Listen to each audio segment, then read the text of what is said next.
আজকে হচ্ছে আমাদের বাসার বাড়িয়ালি আন্টির নাতনির জন্মদিন। তো সেই জন্মদিন নিয়েই হচ্ছে আজকের ব্লগটা। তো সম্পূর্ণ ব্লগ দেখতে হলে কিন্তু আমার চ্যানেলের সাথেই থাকতে হবে। তো ভিডিওটা শুরু করা যাক। আসসালামু আলাইকুম, hello everyone, it's me Rukhsana. Welcome to my YouTube channel Rukhsana lifestyle. আপনারা সবাই কেমন আছেন? অবশ্যই কিন্তু ছোট্ট একটা কমেন্ট করে জানাবেন। আর আমার চ্যানেলে নতুন থাকলে অবশ্যই কিন্তু চ্যানেলটা সাবস্ক্রাইব করে অল বাটনে ক্লিক করে দিবেন। তাহলে আমি ভিডিও আপলোড করার সাথে সাথে আপনাদের কাছে চলে যাবে নোটিফিকেশন। আর অবশ্যই আমার ভিডিও দেখুন আর হচ্ছে আনন্দ উপভোগ করুন। ফার্স্টেই হচ্ছে আমার হাজবেন্ড গিফট নিয়ে আসা কথা ছিল, ওর উত্তরা যাওয়ার কথা ছিল। তো যে কোনো কারণে হচ্ছে আমার হাজবেন্ডের অফিসের কাজটা বেড়ে যায়, যার জন্য উত্তরা যাওয়া ক্যান্সেল হয়। আর আমাকে ফোন দিয়ে বলে তুমি একাই যেভাবেই পারো না কেন একটু মানে বাসার পাশেই হচ্ছে আমাদের জাম করা মানে ফ্যান্টাসি কিংডমের এখানে কিছু কিনা নিয়ে আসো। তো আমি একা একাই বের হয়ে গেলাম যে কি কিনবো, বাচ্চা মানুষ কি দেওয়া যায়। পরে আমি আমার সাধ্য মতন যা আমার মানে ভালো লাগছে আমি সেটাই কিনেছি। এর থেকে ভালো কিছু আমি এখানে পেলাম না। আর বাচ্চা মানুষ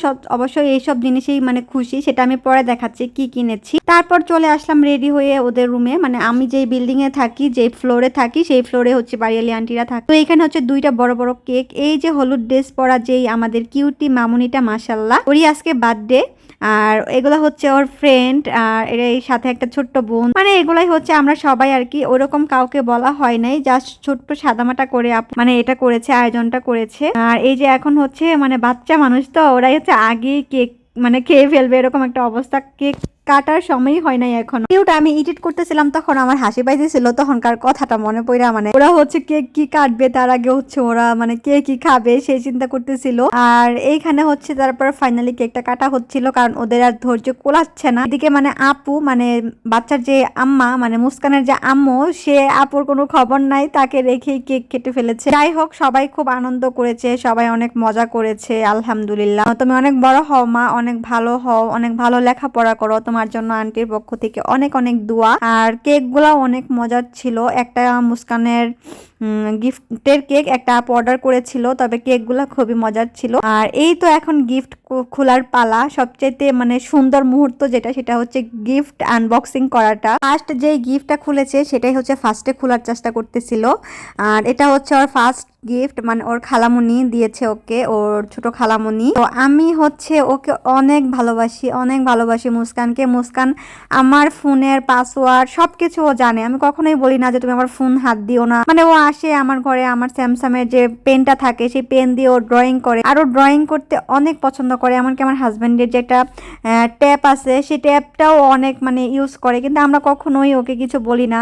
ও এত কিউট একটা মেয়ে। আর ও মানে এমন একটা মেয়ে যে ধরেন আপনি ও কিছু খাচ্ছে সেটা বলবে যে তুমিও একটু খাও, ও মানে এরকম। ওদের ঘরে যদি আমি কখনো যাই, যদি কিছু বলি এটা সুন্দর, বলবে নিয়ে যাও আন্টি নিয়ে যাও। গেলে আমাকে অনেক ভালোবাসে, মানে কি বলবো, ওই বাসার সবাই আমাকে ভালোবাসে। আমি জানি না পিছনে কে কি বলে, তবে সামনে যে আমাকে ভালোবাসে ভাই, সেটাই আমার ভালোবাসা, সেটাই আমার প্রাপ্তি। পিছনে মানুষ কত কথাই বলবে, মানুষের তো খায়া কোনো কাজ নাই। তবে ওনারা আমার যে পরিমাণে ভালোবাসে, আমি যদি এই বাসা থেকে চলে যাই আমি ওনাদেরকে অনেক অনেক মিস করব। এখন হচ্ছে আমি যে গিফটটা ওর জন্য এনেছিলাম সেটাও এখন আনবক্সিং করতেছিল। আমি আসলে সামান্য কিছু এনেছি, আমার কাছে এটা সামান্য কিছুই, তবে ওর পছন্দ হয়েছে এতেই আমি খুশি। আর বাচ্চারা হচ্ছে এই ধরনের খেলনা পুতুল এগুলাই পছন্দ করে। আমি আসলে একা একা ডিসাইড করতে পারতেছিলাম না, যেহেতু আমি একা মার্কেটে গিয়েছিলাম। তো আমি কি নিব আর যেখানে গিয়েছিলাম এটাই হচ্ছে মানে এগুলাই ছিল শুধু কালেকশনের মধ্যে, অন্য কিছু ছিল না। তবে ভালো মানে ও ভালো লেগেছে, এটাই বাচ্চা মানুষ, ওর যেহেতু ভালো লেগেছে। ওদেরকে হচ্ছে জুয়েলারি কিংবা অনেক কিছু গিফট করা যায়, তারা বুঝে, কিন্তু বাচ্চারা হচ্ছে পুতুল খেলার জিনিস এগুলাই পছন্দ করে। তবে ও ড্রয়িং অনেক পছন্দ করে, কারণ আমি জানি ওর আরেকটা আন্টি আছে উনি ড্রয়িং এ কিছু দিবে, তার জন্য আমি ড্রয়িং একটা মানে করেছিলাম। আর আমার যে পুতুলটা ওইটা এত মানে র্যাপিং করেছে, এত টেপ দিয়েছিল, যার কারণে র্যাপিংটা খুলতে অনেক কষ্ট হচ্ছিল। এখানে চারজনে মিলে র্যাপিং খুলতেছিল, মানে ওরা অনেক এনজয় করতেছিল জিনিসগুলো দেখে, এত ভালো লাগতেছিল কি আর বলবো। আসলে বাচ্চাদের এই সোনালী সময়টা এত এত সুন্দর, মানে ওরা তো এখন বুঝতেছে না যে ওরা কত সুন্দর সময় কাটাচ্ছে। আমরা যখন ছোট ছিলাম আমরা ভাবতাম বড় হয়ে গেলে লেখাপড়া করতে হবে না। এই যে এই পুতুলটাই হচ্ছে আমি ওকে গিফট করেছি, একটা ওর খালামণি, আর এই যে এটা আমার আমি দিয়েছি। আর ওইটা হচ্ছে আদি, আমাদের একটা আপুর ছেলে, আপুর 2 ছেলে সেম ড্রেস পরে এসেছে। আর এই যে এখানে ছিল ড্রয়িং এর একটা সুন্দর একটা ছিল ড্রয়িং করার জন্য, কালার পেন্সিল অনেক কিছু ছিল এখানে। এই যে এটা খুবই সুন্দর, মানে কি বলবো, অনেক সুন্দর, অনেক অনেক সুন্দর। তারপর হচ্ছে ফাইনালি হচ্ছে আপুর গিফট খোলার পালা, মানে হচ্ছে আদির আম্মু যে মানে মুস্কানের ফ্রেন্ড, ওর আম্মু যে এই পরিটা গিফট করেছে, মানে এটা কি জানি কি জলপরি, এটা খুবই সুন্দর ছিল, অনেক অনেক কিউট ছিল, এটা দেখে অনেক ভালো লেগেছে। গিফট দেখা শেষ, এখন বিদায় নেওয়ার পালা। সবাই ভালো থাকেন, সুস্থ থাকেন, আমার জন্য দোয়া করবেন। আজকের মতন এই পর্যন্তই, আল্লাহ হাফিজ।